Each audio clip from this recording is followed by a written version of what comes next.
welcome viewers, Dr. Jason W. Morrison, theologist, fresh in from training and motorcycle riding. We've been for a ride up through the mountains, had a look at some of the bushfire areas. Not real good, but we're alive. We're going to look at the Jehovah Witnesses working together. Now, this is a real strange subject because some Jehovah's Witnesses work really well together. Other Jehovah Witnesses, as you look at this fella's face, don't go too good. We've got a beautiful picture of good friends work together in the ministry, which is very, very manipulative, isn't it? But I'll just keep this playing on the side while I do about a 5-minute introduction before we go into videos on working together as Jehovah Witnesses, and we'll get some Jehovah Witnesses that have actually done it to share with us. According to Proverbs 27:17, what can result when we work alongside fellow believers, as it happened in the case of Jeremiah and Baruch? Remember, Jeremiah didn't have the guts to deliver the letters himself, so he sent his scroll to deliver the letters.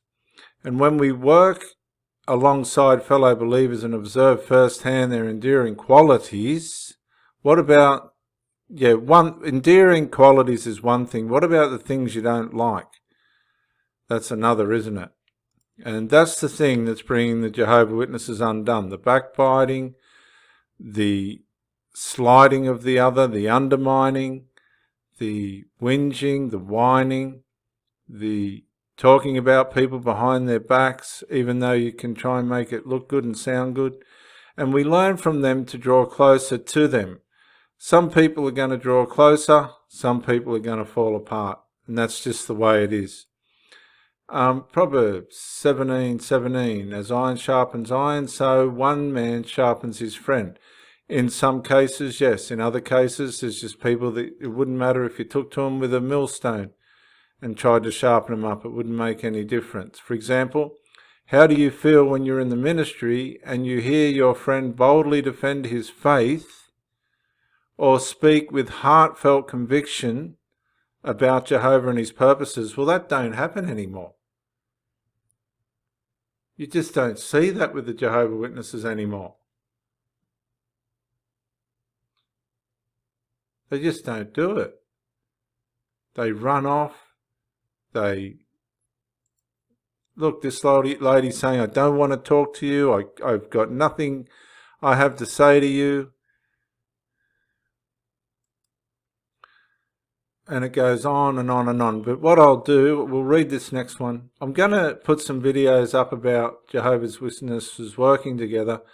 And then we're going to look, for example, how do you feel when you hear your friend boldly defend his faith or speak the heartfelt conviction about Jehovah and his purposes? I haven't heard or seen one Jehovah Witness at a cart do that whatsoever. Not one. Not one in the slightest. So I'll hand you over. We'll look at some videos and then we'll go from there. Thank you for joining me. This is Dr. Jason W. Morrison, theologist, New South Wales, Australia. Enjoy. Welcome back, viewers. Dr. Jason W. Morrison, theologist, New South Wales, Australia, and we're putting an audit, theological audit, looking at the Watchtower Study Edition for October. I'm sure it's November 2019. We're in Article 44 and we're learning from Jeremiah's example. Now this is going to be very interesting because a lot of the Watchtower stuff has to be based on, right from the beginning, deception. Their theology is deceptive, but they do try and apply some moral principles to the lives of the Jehovah Witnesses. Now, we're just going to put myself there, see where this goes. The question is, learn from Jeremiah's example. Now, Jeremiah was a prophet, but he was an unusual sort of character, and we'll find this out as we go into this. What could have caused Jeremiah to isolate himself? Well, the first thing that caused Jeremiah to isolate himself was opposition, and the opposition caused fear. But what did Jeremiah disclose to his secretary Baruch and with what result? Now, you've got to look at this. Jeremiah wrote the prophecies and the letters, and he gave the prophecies and the letters to Baruch, who wrote them. And the result was, rather than Jeremiah delivering the letters himself, he sent Baruch out to deliver the letters. Jeremiah didn't risk his own life. He sent somebody else out to do what he needed to have done. For at least 40 years, Jeremiah lived among disloyal people. Now, I want to ask the Jehovah Witnesses a very serious question here. What is the definition of disloyal? Let's find out. Disloyal: failing to be loyal to a person, country, or organisation to which one has obligations. Now, if you're an American or an Australian, are you obligated to serve your country with integrity? Yes, you are, but the Jehovah Witnesses are conscientious objectors. So, where it says in Romans chapter 13 that you're to honour the authorities and stuff, they ain't doing that. So in many ways, and this is what makes Jehovah Witnesses a nuisance to well-standing communities, and this is where they're going to be a nuisance in the time of Armageddon, they're not going to stand for anything. They're only going to stand for Jehovah. But again, remember, Jehovah's a name that's been made up for the God of Abraham, Isaac, and Jacob, the Father of the Lord Jesus Christ. So when you're disloyal, you're failing to be loyal to a person, a country, or an organisation. And this is the rhetoric that they're using here. It's subliminally, they're checking out whether these people are going to be disloyal to the Watchtower Bible and Tract Society's policies and expectations of them. Now, this went on for 40 years. The funny thing about this is, too many of us let our loyalty and faithfulness blind us to the life that we should be living now. In other words, there's alarm bells going off and all the rest of it, and things don't seem right, but because we're indoctrinated, we remain in a place that we're not comfortable with, that we don't enjoy being near, that we force ourselves to be there, we force ourselves to be friends and all this other stuff, when we'd be better off doing something else. For at least 40 years, Jeremiah lived among disloyal people.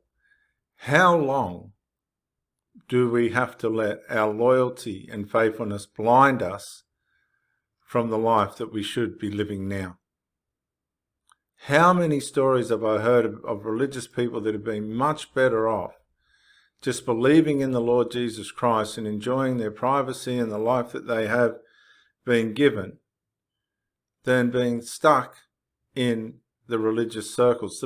Look, I'm going to say this again. Too many times the leaders of these organisations are putting leadership expectations on lay people. Your only obligations to an organisation, unless you choose to be a leader or take some role of responsibility that requires your obligation, and you've handed your obligation over to that responsibility, unless you're that kind of person that said, righto, I put my hand up and I'm going to commit myself to this. All other people, their only obligation is to walk in and walk out. The church has no right, unless invited, to intrude into anybody's personal life.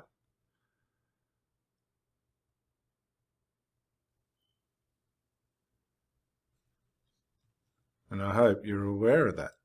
Your privacy is not at the mercy of these religious organisations. Your privacy is to be protected.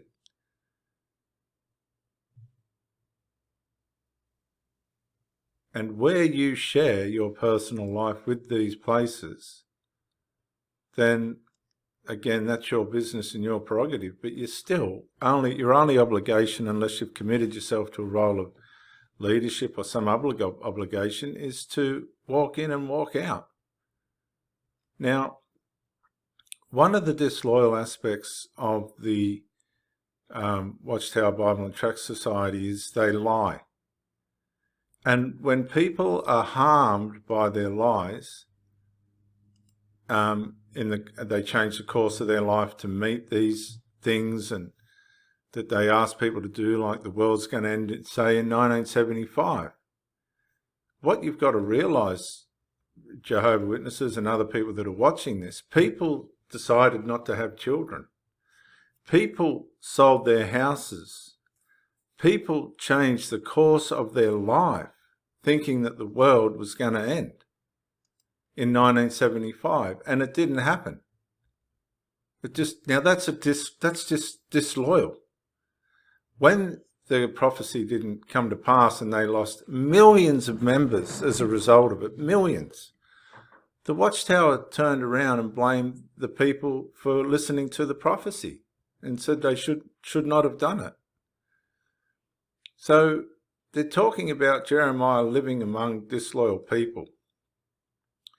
What about, can I ask you, being in a disloyal organisation?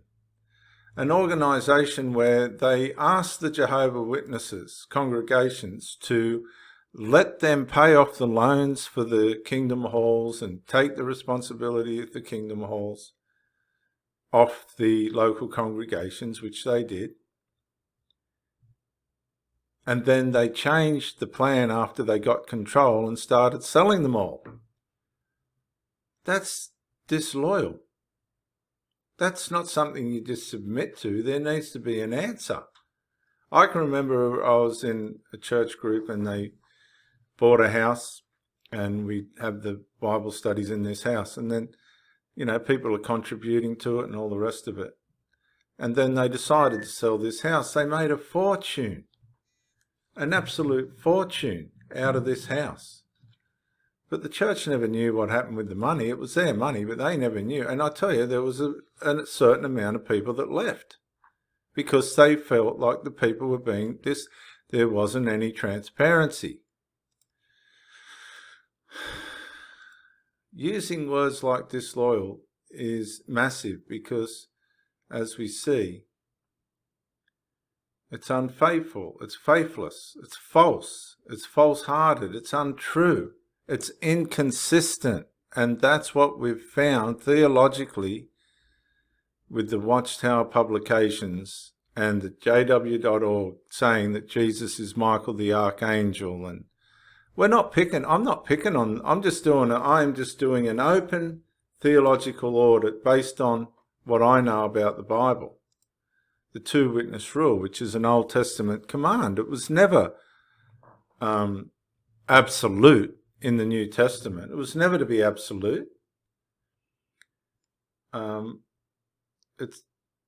There's no loyalty to the Watchtower to their people. Take the people that were laid off, the Bethelites that were laid off, that gave their lives to the organisation, and then just one day they were laid off with no qualifications and nothing. They had nowhere to go, nowhere to turn.